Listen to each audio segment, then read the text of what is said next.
Hey, this Realm of the Mist podcast is brought to you proudly by the Nurses Guild.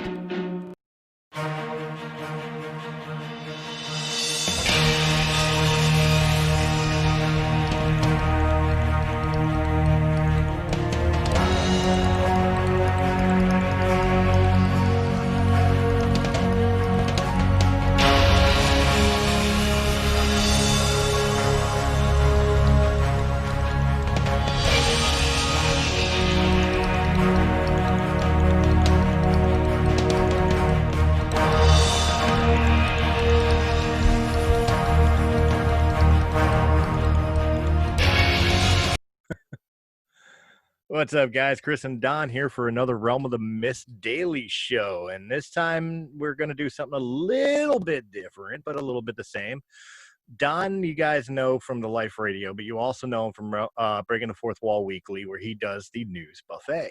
Now, I promised Don that we wouldn't do News Buffet on the daily show, but he found a news article that we do have to talk about. Yeah, it's kind of become my thing. It seems like every show I do now, at some point, I bring up some stupid news story I found, and this one, I'm getting ready to do an interview for the Life Radio show in about an hour and a half. So I have I have my news sites pulled up. I don't usually look at the stories in advance, Right? Because what fun is that? I have to be able to, come at them from a brand new angle. But I just happened to glance at the headline for this one, and I thought, how stupid!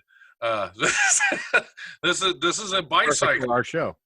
This is a bicyclist that rode 2,500 miles between two places that have some really stupid names. So we're just going to start. It's a cyclist that's raising money for Yemen relief. Said he rode exactly 69 miles per day, which is a perfect number. Absolutely.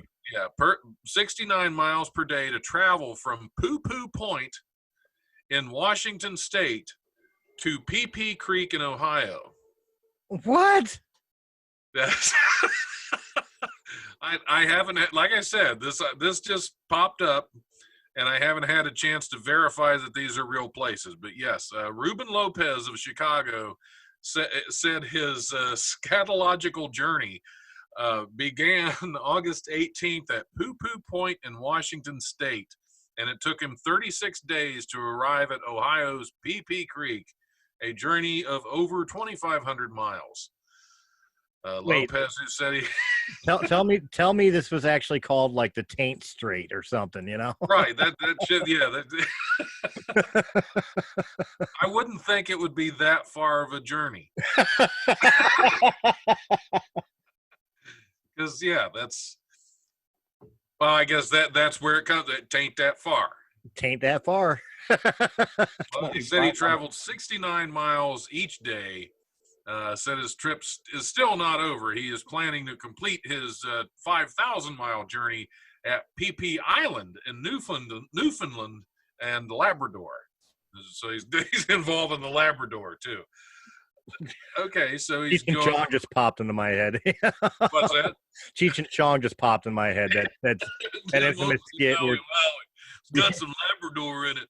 The cyclist said he had been planning to participate in several bike tours this year, but they were all canceled due to COVID-19 pandemic. He said he decided to take on the meme ride as a way to raise money for the Yemen Relief and Reconstruction Foundation, which provides humanitarian aid to the war-torn country. From 69 miles a day to get from Poo Poo Point to PP Creek. I just looked it up, and it actually exists, PP Creek. And that's in Ohio. I have to look that up, too, because now I have to know where it is. Because I have to know how far, because I'm in Ohio, I have to find out how far away from PP Creek I live, because I may have to, I don't know, wash my hands more often or something. I don't know. You know what, though? Like, this guy had to have had this in mind. Like, when he plotted out his course, he's like, this will be funny. This will grab attention. Yeah. I'm going from poo-poo to pee. It's like the ultimate poo-poo joke. You know what I mean? It's a dick and fart joke in a cycle. Right, exactly. But I mean, like, how do you plan that out and not have it in the back of your mind? Like, yeah, the 3-year-olds are going to laugh at this. You know what I mean? It looks like it's just a few miles south of Chillicothe. But what? PP Creek. There it is. PP Creek. It's just a little ways south of Chillicothe, Ohio, which is probably about maybe an hour and a half from me. So PP Creek isn't that far off. I mean, I live in I understand like silly names for places. I mean, I live in Pennsylvania, which, the silly name for us is fucking, Intercourse. There is a city called Intercourse, Pennsylvania. Yeah. But I mean, like, and I've seen silly shit in my own travels. Like, I've seen Hell, Michigan, because when hell freezes over, but I mean, just some of these names, like, you can't tell me pee pee and poo poo wasn't funny back when this country was founded. That's well, yeah, I would imagine not. But I'm looking at some of the other names around this area because they have a Dead Man Crossing, which is kind of cool. Where do you live? Dead Man Crossing. They have a Knock'em-Stiff. There's a Knock'em-Stiff, Ohio. there is Bat Cave, North Carolina. Yeah, there should be. There should be. Now we know where the Bat Cave is. Joker, go get him. Yep, there you go. And this isn't too far away. I know somebody who lives there. Oh, that's good. Hilarious. Right by PP Creek. No. And they never told you about PP Creek. And here's the funny thing. It's a little stream. Yes, just a little stream that runs. Let me try to find it again. Because it is, but the funny thing is who it is that lives real close to there is, yeah, that actually runs right at the edge of where that is hilarious. Autumn Hatcher she has been my guest co-host several times on the Life Radio show. And I did an episode where I put her and Scotty Mays going against each other for the trophy, which was it was a rooster, and it was the Life's coveted golden cock. Right. He actually lives right near the tip of PP Creek. He wins the golden cock. Now that you know that, he wins the golden cock. And Autumn took the cock home, and I had no idea that she was so close to PP Creek already. You know what? We need to do that for Realm of the Mist. You got the golden cock, and especially after the other episode that seems to still rummage around us, the alien dildo. I think I need to order one of those with some like model paint or something and paint it gold for a reward for one of our listeners. I'm going through some of these weird names right now. I really am, like Booger Hole, West Virginia. Perfect. That's awesome. Booger Hole. Chicken, Alaska. Ding Dong, Texas. But I'm wondering if I'm going to come across fucking Schitt's Creek. I want to see a Schitt's Creek. There should be. There has to be. I mean, it's like in Kentucky, they do have a Big Bone Lick. Yeah. Just in case you haven't heard of that one. We got Hot Coffee, Mississippi. Hot Coffee, Mississippi. They actually show me the sign here, and it says, "Welcome to Hot Coffee. Visit McDonald's store for Hot Coffee's mini mall." They're proud of that damn McDonald's.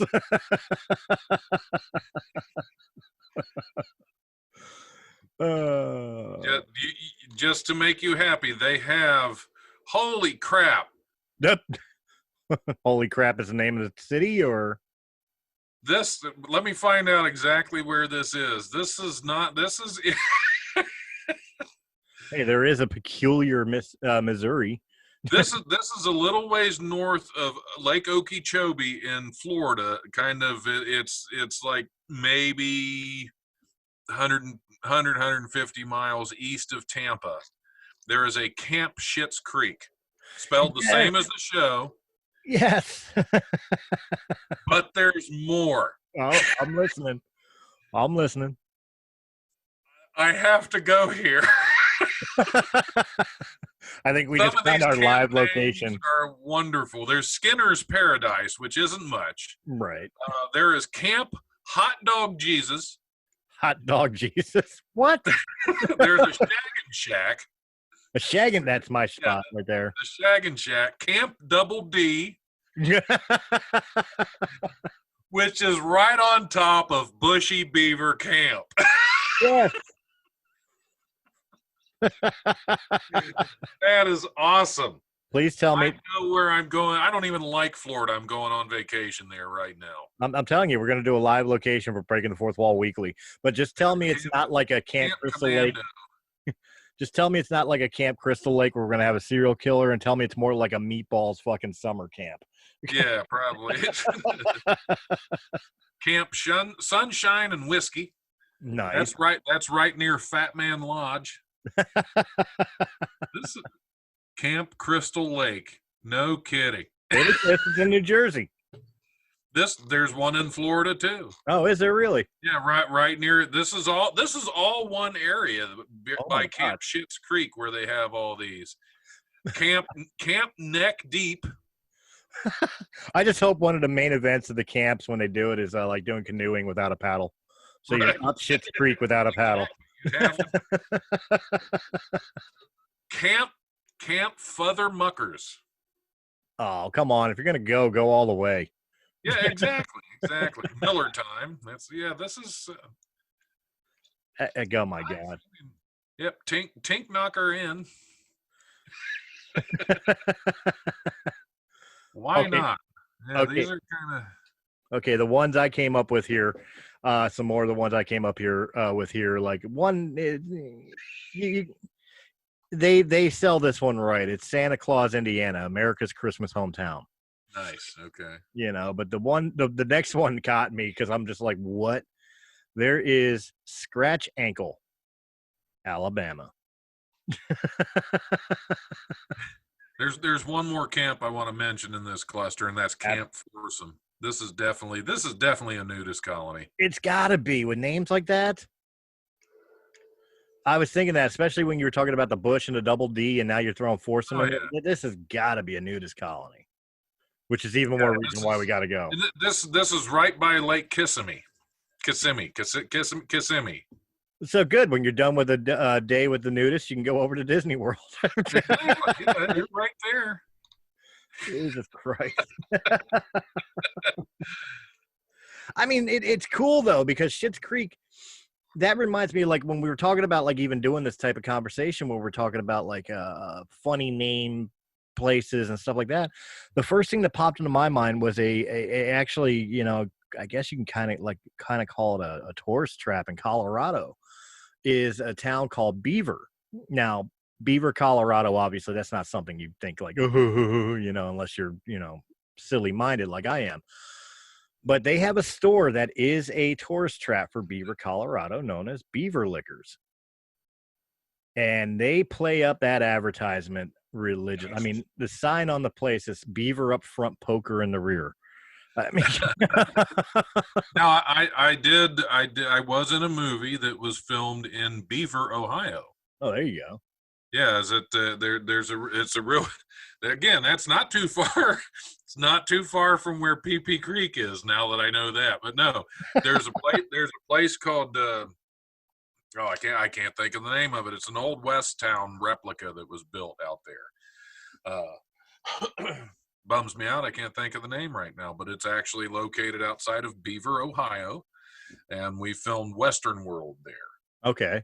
And it was, why can't I think of the name of that place? It's a real cool place because it's you have a lot of these places where people like built the, where they kind of like build a replica of a Western town, but it's mostly just storefronts and stuff like that. It's all fake, but these are actual full buildings. Okay. You can go inside. There's a saloon everything is built like a legit Old West saloon. It's a pretty cool place. I've been to places. I'm trying to find it now. I've been to places like that in Colorado. I did a road trip with Serenity and her family when I was living out there, and we visited like old abandoned Wild West towns. And we actually went into this one town. I wish I could remember the name of the town, where they had a still active Old West style saloon. Like it was a saloon back in the Wild West days, and the owners have kept it original. Like obviously they had like the modern signs hanging up for like, you know, fucking Miller or Budweiser or whatever, TVs in the place, but like all the architecture, all the wood finishings and everything there are still original, still authentic. And it literally, minus the neon signs, it was literally walking back in time. It was absolutely amazing. The following is an important message from the Nurses Guild of Florida. We know COVID has many scared, and many of our seniors are even afraid to go to the doctors. Just the thought of being exposed to all the people in the waiting room, in addition to the doctor's staff, is a risk many don't want to take right now. However, putting off health care makes most conditions worse. The Nurses Guild has the solution. One that exposes you to just one person. Call your doctor's office and have them order a nursing assessment from the Nurses Guild. We are a 5-star Medicare home health agency. Your registered nurse in full PPE will perform a full head-to-toe assessment, vital signs and medication review, pulse oximetry, even an EKG if needed. Lab work and x-rays can also be done at home. Our registered nurse will discuss all of this strictly and directly with your doctor and get you results. All of our nurses and home health aides are fully screened, supervised, and COVID tested. Call the Nurses Guild today to arrange your home health visit at 954-596-9806 in Broward County and 561-826-8937 in Palm Beach County. Remember, healthcare put off is healthcare too late. Stay safe during the pandemic. Wear a mask and insist those around you wear a mask. Wash your hands frequently and stay home as much as possible. That's pretty cool. Granted, yeah, it didn't have a great name to it. From that story, the only thing I could take away is that being a Philly boy growing up watching TV and everything else. And when I was in my early 20s is when South Park first started. I was watching that in Philadelphia. Like my band and I at the time would stop band practice because South Park was on. So, you know, when I went out to Colorado and spent all those years out there and I went on that road trip with Serenity and her family, we went through South Park, Colorado, and I made the family stop because I had to get a picture of me next to the goddamn sign just to send back to my buddies in Philadelphia like, dude, it exists.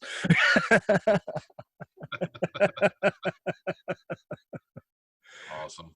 Yeah, but yeah, I mean, I knew there were some crazy names. I've seen some ones through other podcasts. I can't think of any off the top of my head at the moment, but they Ralph Garman and Kevin Smith, their Hollywood Babylon one. They would every once in a while have listeners send in crazy town names from around the world. You know, city town names from around the world. I think there was one called Batshit, you know, or something like that. Like it was some crazy freaking names, and it always made me wonder listening to them, and it makes me wonder even more as we're talking about it. Like, you can't be non-cognitive of living in these places. Like, right, you have to know. You can't think, like, the first time you write a letter or pay a bill and you're writing out your address and it's like 1234 Sycamore Street, Poo-Poo, Washington, that right. you sit there and go like, yeah, Poo-Poo Point, Washington, that you're just not like, really, I live here. Right. I should move. Do I really want to live in Poo-Poo for the rest of my days? But yeah, there's a town near me actually called Beaver Creek. Okay. And I was driving through the other day because I actually have facilities that I maintain in Beaver Creek. Okay. And I was driving. They have two roads that really aren't that far from each other, and it cracks me up just how close they are together. There's Beaver Valley, and like really close to that is Fudge Road. Nice. Like, yep, they're pretty close. Unlike going from Poo-Poo to Pee-Pee, it shouldn't take you 2,500 miles. Tain't the right distance. But I mean, I know we've butchered the English language, you know, especially Americans. We've butchered the shit out of it. But I mean, like, even from cities and towns and stuff like that to jobs. How many people who work in fudge and chocolate factories are pissed off about being a fudge packer? Yeah. I think there was a South Park episode of that too with Tom Cruise. Simpsons did it. No, I'm like, how do you go to a family reunion? You work for fucking Keebler, You know, it's like, oh, what do Right. you do? What do you do at Keebler? I'm a fudge packer. Yeah, I put fudge in boxes. What do? I put fudge in boxes. Shut up. If you have a brother, if you have a sibling, you're going to get hell for that one. A brother or sibling, Jesus Christ, my mother would fucking read me. Well, yeah. I was going to say my dad would have he'd have a heyday with if I were a fudge packer. My mom would absolutely be like, you know, honey, I'm absolutely thrilled you have a job, but fudge packer, really? Okay. Did you say butt fudge packer? But fudge packer. That's a different job. That is a different job.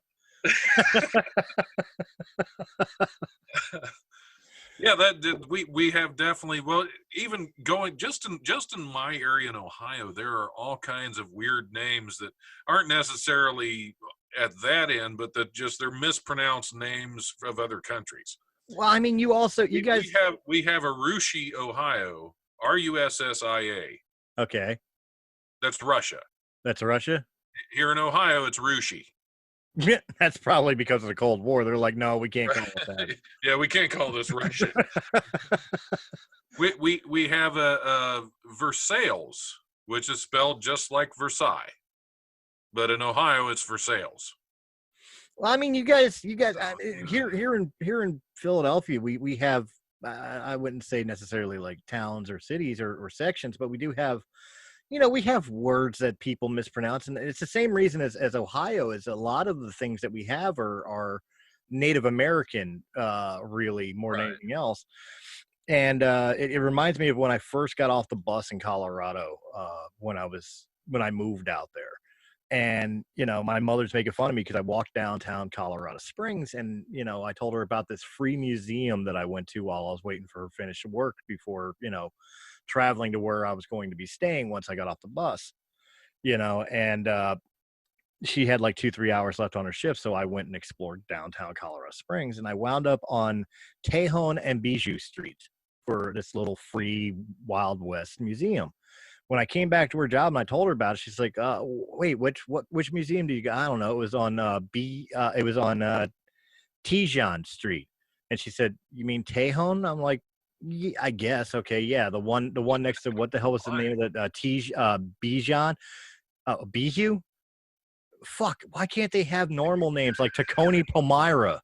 You know, because that's a bridge in Philadelphia that nobody spells right or nobody pronounces right if they see the words. You know, or Schuylkill, you know. And I know you guys, like, you got like Tallahatchie, and there's a lot of freaking words, especially Native American style words that nobody ever says right. Oh yeah. Well, there's a local comedian. Actually, he moved to Chicago a while back. Tim Lucas, funny dude. He's crazy as hell on stage. I absolutely love to watch him perform. But he has a bit where he talks about the weird names here in Ohio. He says, There's so many weird names of towns in Ohio, like they're just mispronounced. Like Rushi should be Russia, and Lima should be Lima, and Wapakoneta should be avoided. It works in Ohio because we all know Wapakoneta. See, the best I can give as far as like a comedy style joke, which is actually true, by the way, that I can give to street names is when I was 16 years old and I took a family trip, road trip to Colorado from Philadelphia to visit family out there. It's the first time I ever went to Colorado. We left late at night from Northeast Philadelphia. And when I left, I saw, you know, when we left, I fell asleep in the back seat. And the last sign I saw was now leaving Philadelphia, Pennsylvania. When I woke up to a street sign saying, hello, next lane. It's next morning, by the way, but you know, next exit to Philadelphia. We were in Philadelphia, Indiana, and the only thought I had was, Jesus, that was a short trip. Yeah. And oh yeah, speaking of Philadelphia, glad they finally won one. Oh yeah, the Eagles. Yeah, well, who cares? I'm an Eagles fan, but I'm not even caring about sports at all this year. So, thanks to COVID, all the craziness in the world. I'm about the same way, but I still didn't want them to go winless any longer. I thought the tie last week was bad enough. Well, to speak as a sports fan, just as a sports fan itself, I'm glad they're losing because they bet the farm on Carson Wentz. Yeah. And to me, that was a slap in the face of the guy who actually gave us a goddamn championship, Nick Right. Foles. And then they let him go. Yeah. And it's the second time we've done that to him. Yeah. We shit on Nick Foles twice. I mean, that's fucked up. First time he's breaking records, and then he got hurt, so we send him off to wherever the fuck we sent him off to. I think it was like Cleveland. I don't know. And then the second time around, we bring him back. He wins us a goddamn Super Bowl as a backup quarterback, and we're like, well, we're going to go with Wentz. Really? Right. We don't want the Super Bowl winner. We'll take this other guy. But Right. For some reason, Philadelphia, once they decide that this is their franchise quarterback, it doesn't matter. That's who it is. They can be proven shitty time. McNabb was great for like 3 years. Yeah. And then every year you could always tell if they were going to have a losing season, McNabb would get injured halfway through. Once it looked like there was going to be a losing season, he would have some injury that took him out the rest of the season, so he wouldn't be blamed for the losing season. Oh. And I love the one where it was Garcia came in as backup and took them all the way didn't go to the Super Bowl, but went to the championships with a backup quarterback. And then Foles did the same thing. And they let Garcia go the year after that. Yeah. Well, I think they went to the same place. Well, let's put it this way. Philadelphia, like the fans are always been passionate and everything else. But I mean, I could sum up the front offices of the sports teams just by using one example from the Philadelphia Eagles. We got rid of Ty Detmer and kept Coy. Just think about that for a minute. And we've had great quarterbacks. We've always had great quarterbacks. Bubby Brewster, Jim McMahon, fucking, Randall, my favorite memory of all time as a Philadelphia Eagles fan was Randall Cunningham, because he was a great quarterback. He really was, but he was an arrogant son of a bitch back in his prime. And when he felt that the Eagles was not living up to his potential, he fought tooth and nail to get traded, and he would talk shit about the team. And you got to remember, this was during the time that we had the fucking Minister of Defense, fucking Reggie White, and we had like the #1 defense in the country, and held that status for like 10 years. And so finally he gets released to Dallas, and he becomes a backup quarterback for the Cowboys. And I specifically remember one I almost wanted to say episode. One game where it was Philadelphia versus Dallas, and Troy Aikman was the quarterback, and we sacked his ass like we always wanted to do, and he got hurt, and he had to be taken off the field, and the backup had to come in, and the camera cut to Cunningham when he realized he had to go in, and remembered, I swear to God, in his mind, he must have remembered all the shit he talked, because, you got Reggie and the crew on the field, and he realizes he's got a helmet up, and the look on his face was like, oh shit. That's awesome. Yeah, that was before I really followed much. So yeah, that is hilarious. But I mean, like as far as sports is concerned, like I still care for the Eagles. I still care for the Flyers and the Phillies. But this year, I've kind of written this year off sports wise. Just in general, it's like I don't even care. Yeah, I think in general, this year could probably be written off. Mm-hmm. I'll wait for next year to be a fan again. This year, just let it end. Yeah. Yeah, I figure I'm too close. I'm close enough to Cincinnati. Once they tied Cincinnati, I thought, yeah, fuck it. I'll tell you what. Like, what's it looking like now? I think I heard something, or at least maybe I fucking dreamed it or something like that. But I heard like the Bengals are actually making a run for it. I hear that every year. I'm not a Bengals fan, and I know a lot of Bengals fans. Most of them, I like them when they're not talking about the Bengals. Right. Because the Bengals, if they win their first preseason game by more than like a point, we're going all the way, so I don't, when somebody says the Bengals have a chance this year, I usually just go and that's the end of it. Well, I mean with the way that fucked up the way this season is, like, I think about this all the time with like the other teams that are doing like short seasons or whatever, like the hockey season, for example. I thought that was a great opportunity for the Flyers to fucking finally get a Stanley Cup since the 70s. And I'm like, well, they blew that. But I mean, like with football, I would love to see a team that has never had a Super Bowl. Like, of course, I'd love to see the Eagles win again. But I mean, like, if the Eagles aren't going to win, I'd love to see a team that's never had a Super Bowl finally get it. You know what I mean? Yeah, as long as it's not, Dallas or San Francisco or New England, Seattle or New Orleans or New England, their dynasty is or over. or New England. Yeah. They got rid of Tom Brady. Their shit is done. They go back to the cellar. They get to hang out with Cleveland. Perfect. I'm sorry. I don't mean to pick on Ohio, but we all know Cleveland ain't doing shit, and they never. Oh yeah, that's every year, and again, every year their first couple preseason games they look really good, and that's all they got. You know what? That's a topic we could have since we're still on it. I know. Actually, we could. You got time for a second episode?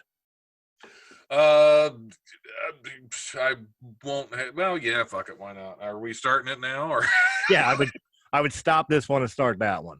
Okay, yeah, we can do that. I don't care. All right, we're gonna double this one up because I got one. I'll throw it, Don. I got just based off the sports thing. So I'm not huge into sports, so just No, but you'll appreciate this one because it'll tie in with the name thing. All right. All right.